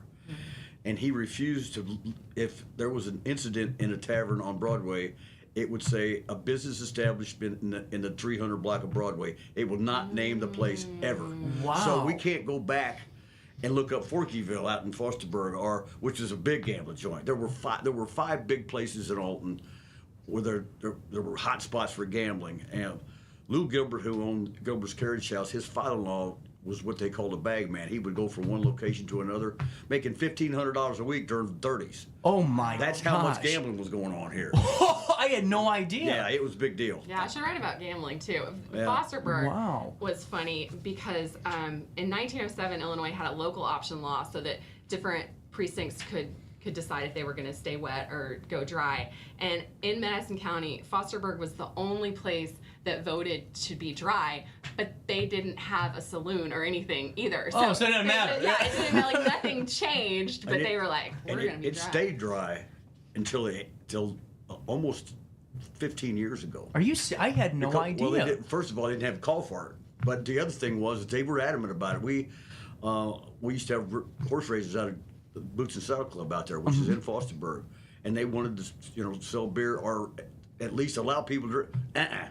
That wasn't, we did it anyway. But Fosterburg, for instance, the Cloverleaf Golf Course was the Gabriel Dairy Farm. Well, they bring their milk in those nice stainless steel containers, and they'd drop the milk off, and then they'd go down to the Pepsi plant, and they'd fill them up with hooch and take them back out to Fosterburg, and the boys from Benel would come down and pick them up and take them north. How incredible did this interview turn out? If it wasn't in the newspaper, I don't know. I got to ask you about one part of this article that you wrote. The one that kind of stuck with me is several weeks later on the 24th of July, the Alton Evening Telegraph printed a very poetic, Donnie, account of moonshiners in Jerseyville's Oak Grove Cemetery. Tell me about this story. Okay, so the sexton of the cemetery, Strother Kennedy, observed figures flitting about in the graveyard and was greeted by the odors of moonshine floating about on the morning breezes. At first, I just cut and pasted that entire paragraph because it was so beautifully written. Then I changed a couple things. But the sexton basically warned these guys, hey, it's prohibition, you're not supposed to be drinking. And they left behind their liquor, and he turned it into the city authorities, but they couldn't do anything because, again, they didn't know whose it was. That is so awesome. Now, was there organized crime with the gambling around here in Alton, in the area? Was there really? Yeah, Buster Burton was one of Al Capone's boys. He lived down in Hartford, or farther south, actually. But it was pretty straightforward, you know. And it involved 2 or 3 families. We don't need to talk about names, but some good friends of mine. I mean, they're families, but Alton was pretty wide open during the Depression and thereafter. Like I said, my friend owned Forkyville, which was out there at the corner of 140 and Fosterburg Road, and there was a payout window in the back of the bar where with the bars and like you would find at a racetrack or bank, and it was still there, and there was also burn marks on the upper city. He got firebombed 3 times. So. Oh my gosh. Yeah, wow. Yeah. Well, one of my volunteers, Ann Davidson, wrote a bunch of she did a bunch of research, wrote a great article. It's not up anymore. I need to put it back up. But in 2016 about Prohibition in Alton, which is what the Alton Odyssey tour was inspired by. Okay. And she talked a bunch about all the different organized crime, how many police officers were on the take. It was a lot. Well, one of kind of iconic pictures that we have is of all this this distillery material down in front of City Hall, and they're auctioning it off to give the money to the Salvation Army. But the matron, Sophie DeMuth, big woman is standing on top of one of these barrels, and she's the imposing part of the whole picture. It's a pretty neat picture. She's awesome. That's I could really write about cool. her because she's got a great story. She had several responsibilities, and I can't remember the title that she had, but matron seems to be part of that. Police matron. She was the first police matron. I know that. Wow. She was one of our first characters in the first year we did Vintage Voices, way back whenever that was. Lacey's very, very instrumental in that too, by the way. I wanted to ask you about just the work that you do on that too. As we're just kind of wrapping it up and celebrating your birthday, we had this plan for quite some time that this was going to happen this way. And take me through just working with the crew at Vintage Voices, working with folks like Donnie. How important is a Vintage Voices for the work that you do at the Genealogy Local History Library and just for our community as a whole? I love it because then you get to research people's lives that you wouldn't even know about otherwise, especially if it's someone that didn't have descendants. Yeah. And so there's no one now trying to do that genealogy research, and we get to delve really, really deeply into their lives. I become very impressed by things that I never knew about before, and just people's contributions. And so we just gave out the research packets for this year last week, and yeah, it's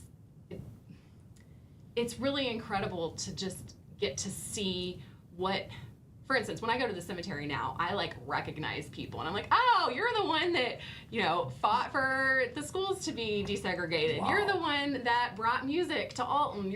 So it's just really cool because it kind of brings you back to what one person can do and how much their lives affected the people that were around them in that time and how they affect us today too. And some of the characters, one for instance was a lady that had a boarding house down on Bell Street, and there was a flash flood, unfortunately, like yesterday, which is tragic. Yes, but it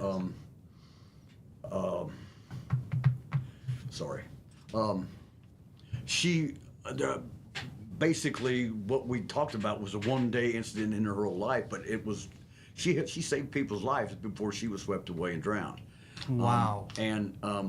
That's just one person, but it's in one day actually, but it's a significant little story, Yeah.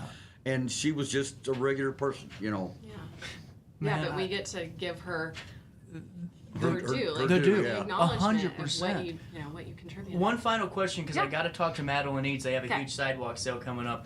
There is a house on I always forget the darn Henry Street, and it has an American flag, and it's a big white house, and there's stairs that go over the top of it. A Supreme Court justice lived there a long time ago for the 13th Amendment. Oh, you're talking about Lyman Trumbull? Yeah, Lyman Trumbull. Yeah. Well, can you guys explain to me who he is and the importance? Because this is a big deal, and no one really talks about the house. He was United States Senator from Illinois, and he got elected senator. In the days that he got elected, the 9 congressmen from Illinois voted for the senator, not the general population. There were 4 candidates: Lincoln, Douglas, Trumbull, and a guy named Davis, I believe, who was pro-slavery. Well, Lincoln gave up his votes to Trumbull in order to get Trumbull elected so this pro-slavery guy wouldn't. Wow. And the backlash from that was his wife, Mary Todd, and Julia James, who was Lyman Trumbull's wife, were best friends. They were matrons of honor. Mary Todd never spoke to her again. She thought there was some sort of conspiracy going on. Yeah, but he was instrumental in composing the 13th Amendment. He wasn't the only one, but right. He ended up in Chicago. He's not been one of our persons of interest in the cemetery because he's up there. But I just had to ask because I drive by it and I remember Carl Day when I was in high school explaining a little bit of it, but I can never remember. Yep. All I know is Lacey, happy birthday. We'll see you Saturday. And Donnie, thanks for coming by and making this special. Take a quick break on this Wednesday morning. Afternoon is when we play the Cat Daddy's Retirement Show live for the first time, and you guys are really going to want to see this. I know someone in studio that was on that show. And we'll come back before that, though. We'll talk to Madeline Eads, Coco Oak, learn more about the sidewalk sidewalk sale and see what trouble I can cause on a Wednesday morning. No matter the season, Play It Again Sports in Edwardsville has the gear the athletes need to get in the game. Whether you're shopping for the newest sports equipment or saving money on quality used gear, Play It Again Sports carries what you need to maximize performance to get the most out of every swing, kick, stroke, or shot. We'll even buy your used goods, paying cash on the spot. We carry all the gear for all the sports all year long. We're your hometown sporting goods store. Play It Again Sports, conveniently located at 4 Club Center Court in Edwardsville. I just got a new air conditioner. Top of the line. I bet mine's better. It's so efficient and quiet, I hardly know it's running. I've got you both trumped. I've got a Linux. So do I. Barrett Heating and Cooling carries Linux products to meet any budget. Don't gamble with your energy dollars. Call Barrett Heating and Cooling and start saving today. Lennox. Innovation never felt so good.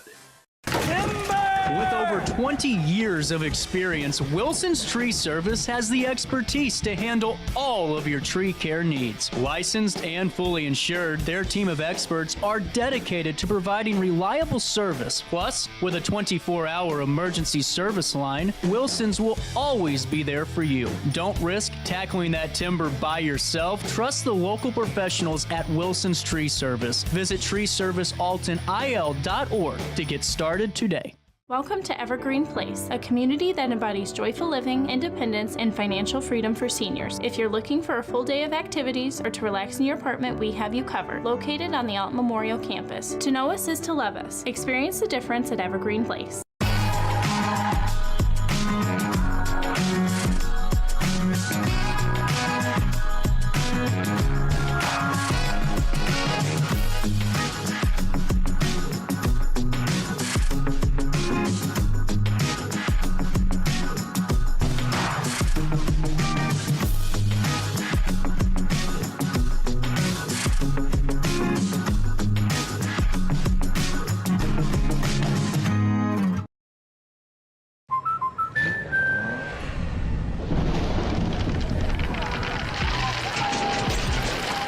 Life's better when you're under our roof. That's because our expert agents will make you feel totally protected with the right auto and home coverage at the right price. Also, you can enjoy the dreams you've worked so hard to achieve. American Family Insurance. Since 1993, Sparks Junk Removal is always adapting to the needs of our clients. That is why we now offer weekly trash pickup for selected areas. Plus, we offer driveway-safe rubber-tired dumpster rental. Give us a call today at 618-781-1407 or visit us at sparksjunkremoval.net. Not sure if you've noticed, but those advertised prices from the other dealers are just a bunch of blah, blah, blah. At Roberts Motors, the advertised price is the price you pay. And that, my friend, is great news for you.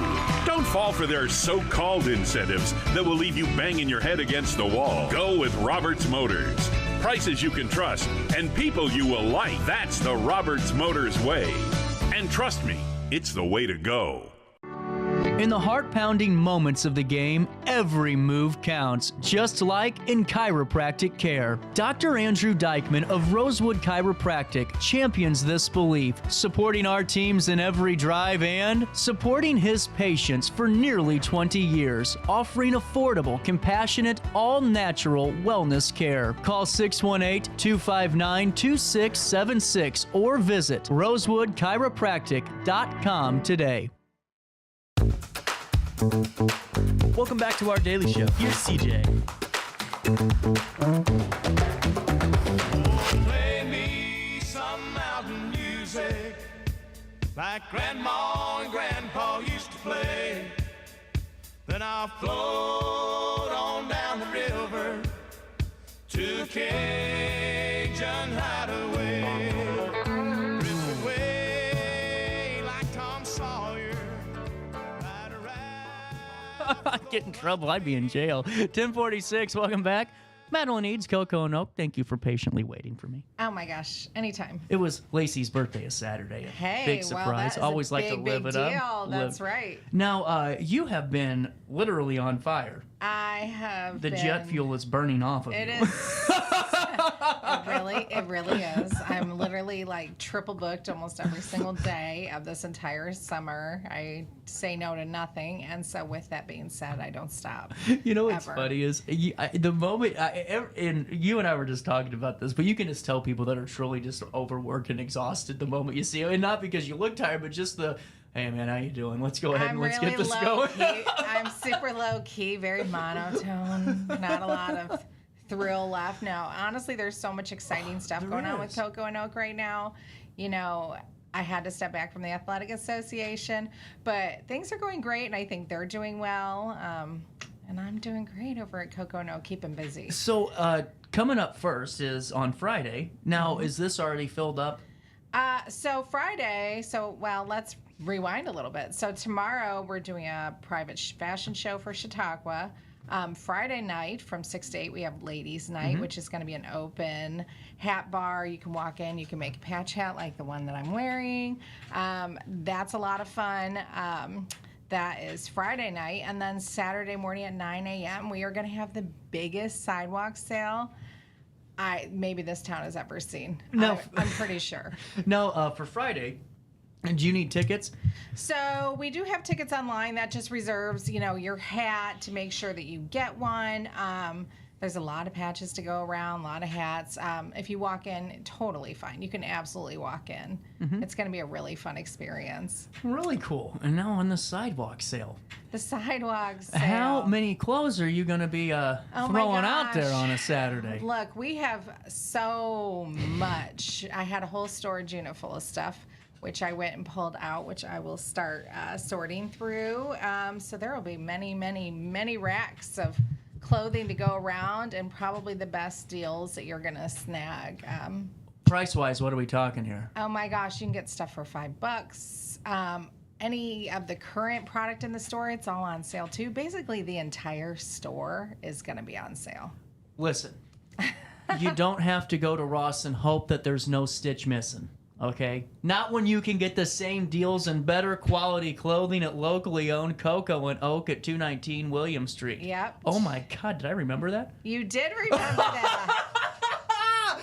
Oh yeah, I'm on it today. I mean, it's only my 20th time on the show, so I hope that you would at least remember You the do have your address. frequent flyer card. No, for sure. But no, honestly, it's going to be a really good time. There's a lot of stuff. All the shoes are going to be 50% off. Seriously? I mean, literally the best deals. A good way to jumpstart your wardrobe for the year, because this is an all-season sale. This is things that I have had collected, leftover sweatshirts from Halloween, you name it, some Christmas stuff, some Thanksgiving, Valentine's, just because stuff.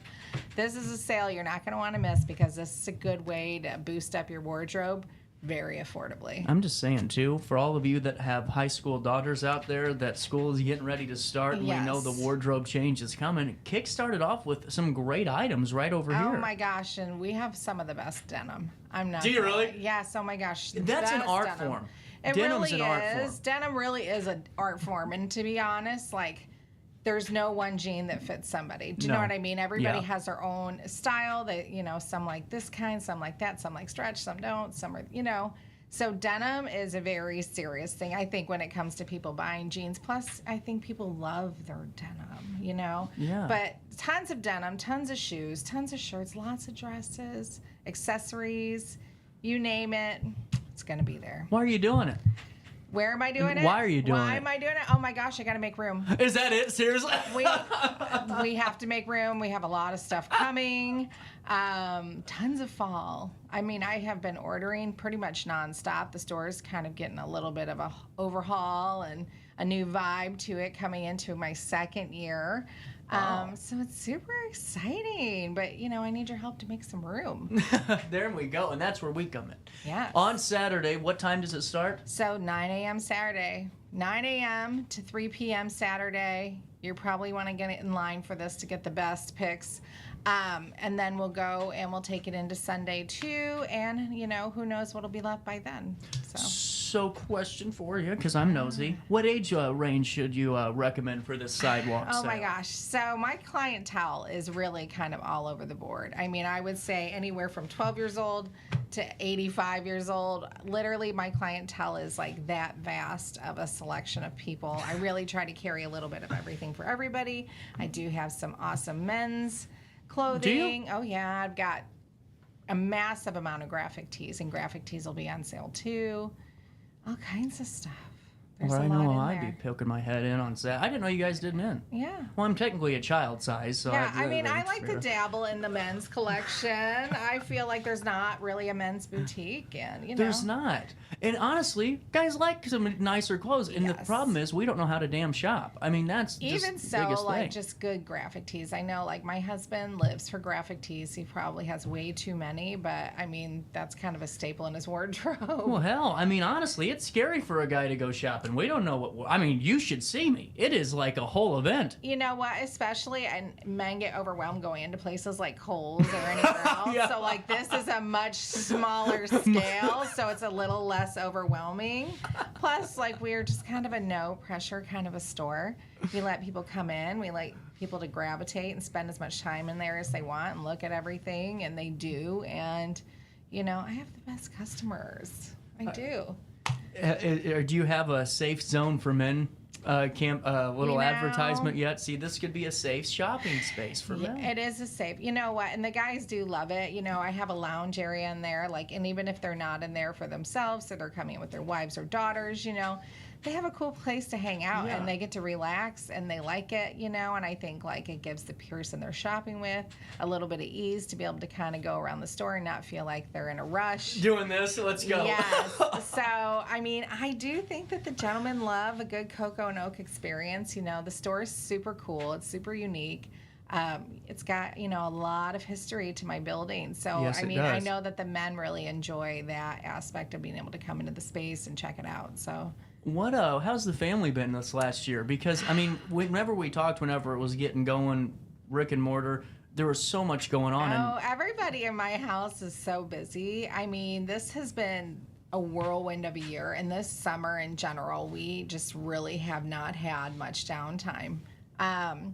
Everyone's keeping busy. You know, we've got athletes in our house. We've got all the things. I have a senior this year in my house. So, you know, planning for college next year is keeping us super busy. It's exciting. I don't know. I mean, everybody's really kind of fallen into place as far as like letting me work outside of the home and, you know, live my dream a little bit. And my husband's been really great about, like, you know, picking up my slack a little bit, you know, so it's been kind of nice. I've had some dinners cooked for me and, you know, hey, I'm not complaining. Hats off to you. That's a pretty darn good job. We're a good, well-oiled machine in my household. I think you have to be when you have, you know, I have 4 children, and in general, I mean, you really thrive on just kind of you throw the small business component into it too, and not just, I mean, small business, but you also have an online portion of Coco and Oak and all of these things. It's really cool to know, though, that you guys have really found your groove as a family and are successful that way. That's wonderful. You know, and if we weren't, I don't know that I could do what I do because of, like, their willingness and their flexibility to me. Like, it's allowed me to be able to grow my business, and it has grown so much. Even in the past year, I'm really working, like, 20-hour days sometimes. Even if I'm at home, a lot of times I'm still working. So, you know. So this is funny. It's funny because there's a guy I know on radio that every once in a while, you know how it gets. You know, people are calling all the time or, you know, messaging you, and you just kind of need to step away to answer some emails and maybe just go home for an hour and do it there, you know, and stay away.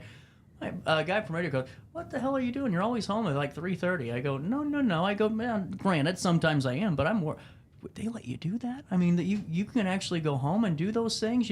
I can, and you know, and I work around them too. You know, there's a fine balance. I mean, like, I run home as soon as I get home, and I dust up on the laundry and do the dishes, you know, and maybe like start dinner. But then, like, I sit down and work for a bit, and then we do dinner and some few things, and then, you know, a lot of times, like, when everybody else goes to sleep, I still work. So, I mean, that's hard work. That's having a small business, is being dedicated. You know, if you want to be successful, you really have to, you know, stay consistent, and you have to stay the course, and you have to really keep pushing to be successful. You know, I don't get paid just to do my job. I make my own success, and yeah. And I wanted to, that is a whole nother mountain that I'm getting ready to climb. I know.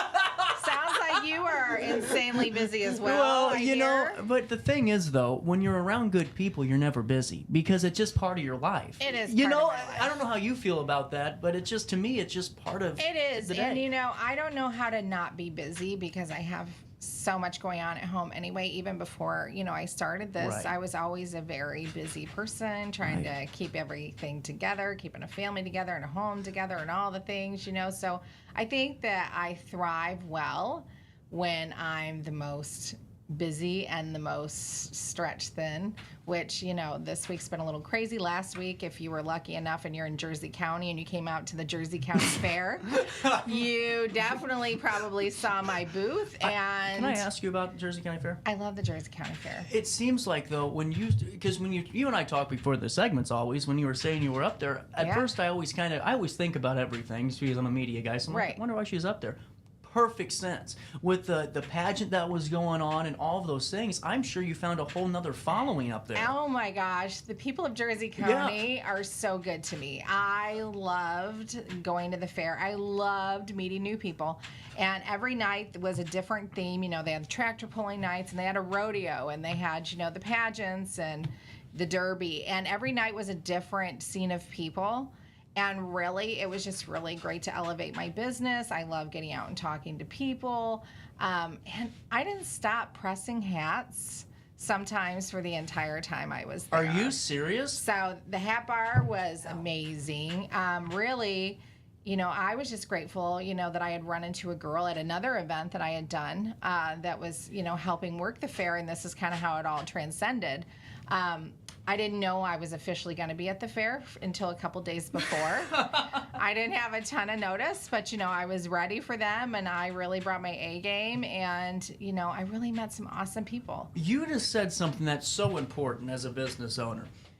You got to be on your best performance. You do. And so many times, and I'm not criticizing anybody, but it seems like we don't look at it at that way, almost like it's a game, almost like it's you're playing a baseball game and you're the starting pitcher. Oh, you got to go out with your best foot forward. Right. I mean, even if you fail, you really have to go out there as prepared as you can be. And even if you don't have a lot of time to prepare for something, you really just got to go with what you got, and you got to give it, you know, 100%, maybe sometimes 120%. You know, with that heat last week, I was definitely given 120%. God love you. Yeah. Sometimes I didn't know that I could keep pushing forward. I mean, the heat was... It was very dangerous. Yes, it was. Very heat warning. But you know what? The people of Jersey County are tough. And they came out and they went to all these events and they came and they participated and they loved making hats and they loved, you know, the clothing I brought. And they were so sweet and kind to me. I mean, it was just all in all an awesome experience. Well, we got a couple of minutes left. Fill me in on what you're doing in Chautauqua today, tomorrow? Tomorrow. So Chautauqua's a little community up the River Road, if you're not familiar with the the nice area. place. It's a cool area. I haven't had a chance to venture in because it is a private community, but you know, and there's a really great ladies community in there, and they've brought me in, I think, with a few other businesses as well. I think Grapevine's involved, possibly I think White Birch is involved. Oh, cool. But, you know, their children, their grandchildren, they get to be the models, so they have been able to come into the store and pick their outfits, and, you know, and they get to have a luncheon and all these great things that I'm still learning about. So it's just a fun experience to do. And, you know, the little sweet girls, you know, picked out unique things that they wanted to wear. And I love doing things like that. You know, I did that Winter Wonderland fashion show a few years back, and we used the Alton athletes, and that was a great time. So things like this, I mean, I get excited about stuff like this. That's why I never say no to anything, because I like new experiences. And, you know, it's just fun to do. It's something different all the time. That's really cool. And now, after the sidewalk sale, is anything coming up you want to highlight real quick? Oh, my gosh. So after the sidewalk sale, that'll pretty much hopefully kind of start closing out our summer season. And then we're launching right into fall. Last night, I'm on the website. If you haven't been on CocoOak.com, we launched our back-to-school collection. And there is just some of the most gorgeous, beautiful pieces. And as you know, very affordable. I try to keep everything in my store $50 or under. here and there we do throw some wow items out there, but really affordability and super trendy clothing. And these are some of the pre-sales. Aren't those awesome? Or pre-orders, yeah. Yes. Those are really nice. I mean, we're all in. We're looking at it, and I love it. And I think the people of Alton don't realize, you can order online, you can pick up in the store, so you can try it on when you pick it up, to see if it doesn't work or you need a bigger size or whatever it is. There's a lot of benefits to being a local and shopping with us. With that being said, Madeline Eads, good luck at your sidewalk sale. Thank you. We aren't taking a break. Holy crap, it's 11. I'm out of time. Hold on here. It's time for him to go. I will see you back here at 3 p.m. We're premiering the Cat Daddy retirement show that we did on Saturday. This is going to be the first time it airs. Premiere at 3, so we'll see you then. Oh my gosh, how exciting. Until then, try your best to stay out of jail.